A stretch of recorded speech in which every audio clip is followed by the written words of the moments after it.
O tema está esgotado? Por mim? Caio? O tempo vai dizer, Mona Lisa. Então vamos lá. Não, o tema esgotado por hora, para agora. Não, claro, em relação ao assunto, jamais perguntaria isso nesse momento. Vamos então ao segundo tema. O ministro do STF, Alexandre de Moraes, suspendeu a nomeação de Alexandre Ramagem para o cargo de diretor-geral da Polícia Federal. Após a decisão, o presidente Bolsonaro revogou a nomeação que havia sido publicada em edição extra do Diário Oficial. A Advocacia Geral da União desistiu de recorrer da decisão do Supremo. O quê? Isso é fake news, porra!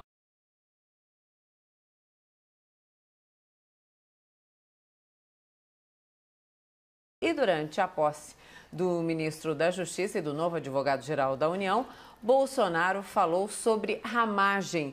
Vamos ouvir. Uma das posições importantes, que quem nomeia sou eu, é o do diretor-geral da Polícia Federal. A nossa Polícia Federal não persegue ninguém, a não ser bandidos. Respeito o Poder Judiciário. Respeito as suas decisões. Mas nós, com toda certeza, antes de tudo, respeitamos a nossa Constituição. O senhor Ramagem, que tomaria posse hoje, foi impedido por uma decisão monocrática de um ministro do Supremo Tribunal Federal. É uma pessoa que eu conheci no primeiro dia após o fim do segundo turno, que foi escolhido pela Polícia Federal do governo anterior como um homem de elite, um homem honrado, um homem com vasto conhecimento, um homem à altura de representar e de ser o chefe da segurança do chefe da presidência da República. Creio essa ser uma missão honrada para o senhor Ramagem. E eu gostaria de honrá-lo no dia de hoje, dando-lhe posse como diretor-geral da Polícia Federal. Eu tenho certeza que esse sonho meu, mais dele, brevemente se concretizará. Começamos com você, Caio. Vamos lá. Bom, não é de hoje, que o Supremo Tribunal Federal abandona a sua função primordial de guarda da Constituição para desempenhar um papel político que não lhe cabe. Após extensa apuração da imprensa, verificou-se que o nome indicado para a Diretoria-Geral da Polícia Federal, como disse o presidente nesse vídeo, ele preenchia todos os requisitos necessários para o cargo. Além disso, o indicado a esse posto, ele ainda superava as exigências formais. Então, tinha uma sólida carreira como delegado na instituição, um currículo notável e gozava de excelente reputação perante os seus pares. Mas, aos olhos de uma justiça casuísta e partidarizada, a amizade do presidente Bolsonaro já bastou para desqualificar a nomeação. Então, é mais uma jurisprudência bem criativa para os anais do STF. Agora é antijurídico ser amigo do presidente. Então, como hipocrisia cansa, e está cansando muito, vamos falar um pouco sobre amizade, esse tema tão familiar à atual composição do Supremo Tribunal. Quem não se lembra daquele e-mail da construtora Odebrecht que dizia, abre aspas, afinal, vocês fecharam com um amigo do meu pai? Pois bem, segundo o delator, nessa frase, o pai era um empreiteiro corrupto, o amigo era um ex-presidente corrupto e o outro amigo era um ministro que ocupa hoje a presidência do STF. E ao ver a sua amizade revelada pela imprensa, o suposto amigo do meu pai escalou o ministro Alexandre de Moraes como verdadeiro carrasco da liberdade de expressão para censurar a revista Cruzoé. Se eu trabalhasse naquela construtora, inventando codinomes, como Botafogo, por exemplo, certamente eu atribuiria ao ministro Alexandre a alcunha de amigo do meu pai. E eu fico me perguntando, onde estava o decano da corte, o ministro Celso de Mello, para defender a liberdade de imprensa contra a censura imposta por seus próprios colegas? Estava caladinho. Afinal, a amizade de verdade, ela também se demonstra na omissão.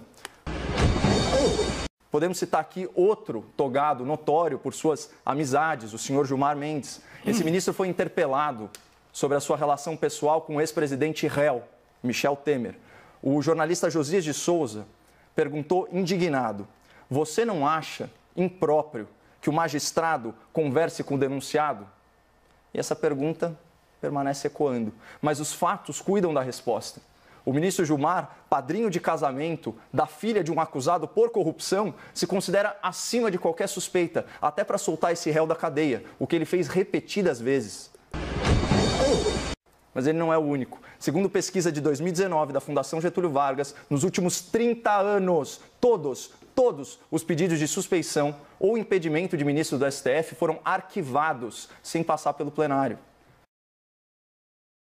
Qual o grau de hipocrisia desse mandado de segurança ao declarar contra a lei que o nomeado era suspeito em razão da sua amizade com o presidente da República?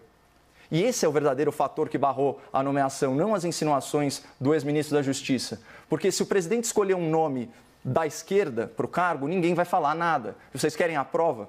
Alguém reclamou da escolha do Dr. André Mendonça, da AGU, para o Ministério da Justiça?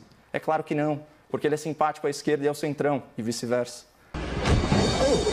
Mas, voltando ao STF para concluir, o conteúdo desse mandado de segurança é eminentemente político e é flagrantemente antijurídico. Ele ignorava o princípio da legalidade, atropelava o princípio da presunção de inocência e manchou, ou tentou manchar, a imagem de um policial federal que, ao que tudo indica, tem reputação ilibada. Pessoal, isso é grave. Impediram a posse de um cidadão, pressupondo que ele cometeria crimes. Então o STF se tornou vidente, está julgando e condenando no tempo futuro. E antes que alguém venha com comparações descabidas, para deixar isso bem claro, quando Lula foi impedido de assumir a Casa Civil, havia prova incontroversa de desvio de finalidade no ato no momento presente. Os áudios das escutas eram muito claros. O objetivo da nomeação era obstruir a justiça no presente, blindando o presidente com foro privilegiado. Então, falar que as nomeações do Bolsonaro e da Dilma eram similares não tem cabimento, né? Só por ignorância jurídica ou com muita má-fé política.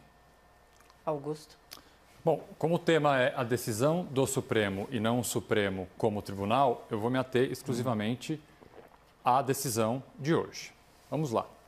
A Constituição é uma só.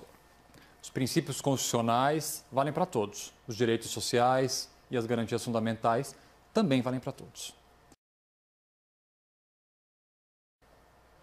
Então, veja bem, é uma decisão, do meu ponto de vista, antecipada demais e que poderia ter sido melhor apurada ao longo da investigação que o próprio Supremo já toma.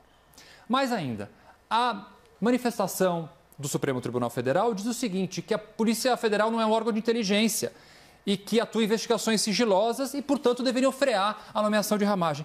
Alexandre Ramagem, senhores, era diretor da ABIN até hoje, desde julho de 2019 até hoje, era diretor da ABIN, órgão esse sim, ligado diretamente à presidência da República. Aí me pergunto o seguinte, os ex-apoiadores do presidente Bolsonaro que hoje defendem a legalidade, esses outros princípios e clamam, dizendo que essa decisão está correta ou que está errada, onde eles estavam quando esse mesmo delegado foi nomeado para chefe da ABIN?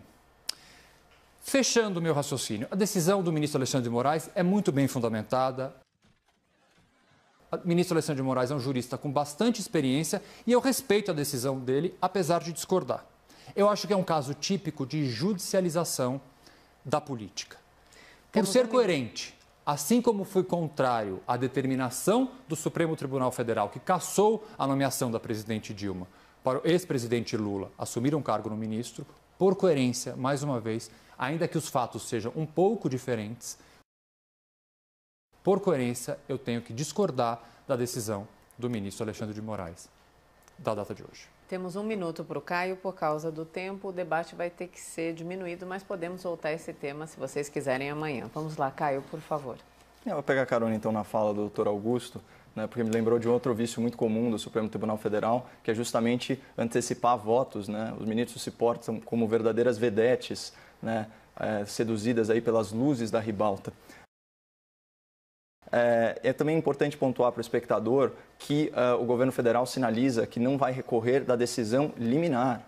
Isso não afasta o fato de que, como bem antecipou o doutor Augusto, isso tem que ir a plenário para ser julgado e, oportunamente, pode ser oferecida à defesa. E eu não poderia concordar mais de que isso se trata, sim, da judicialização de uma questão política né? E, de novo, não faz o menor sentido, né, usar uma pessoa de reputação ilibada para fazer esse tipo de instrumentalização da justiça. Obrigada, então, debatedores. Acabou o nosso tempo. Boa noite, Augusto. Boa noite, Caio. Até amanhã. Boa noite.